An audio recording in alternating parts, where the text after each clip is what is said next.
Good evening guys. Share ko lang yung ginagawa kong remedy sa acid reflux. Kung paano akong pinagaling nito. Nag-search ako sa YouTube.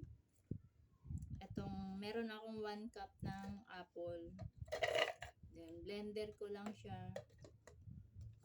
And isang Yakult. Probiotic siya, pangpababa daw ng acid reflux. And fiber na din. Mula nung Monday, nag-start akong gumawa ng ganito. Kasi last week, talagang napupuyat ako. Lagi ako nagigising ng madaling araw.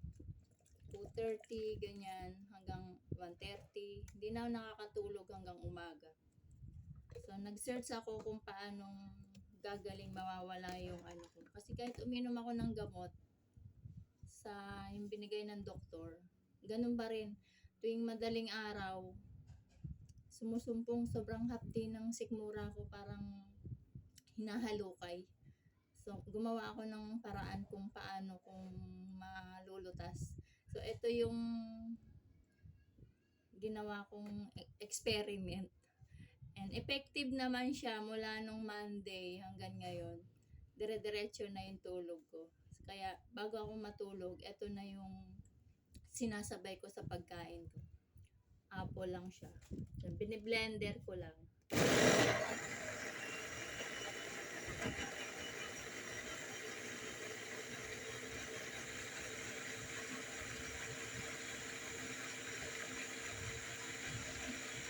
Effective siya guys.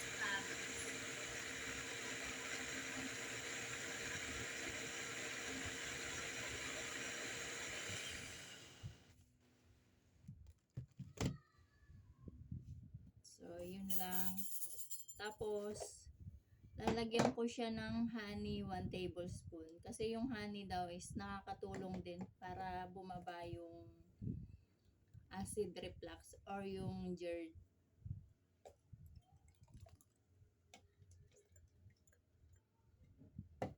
Ayan, 1 tablespoon lang ng honey. Meron ako dito. Pure. Hindi ako nawawalan nito kasi mainam din siya sa kapag merong plema. Ayun. Medyo maasim yung Yakult, kaya nilalagyan ko kasi 3/4 lang yung laman. Kaya nilalagyan kong hot water.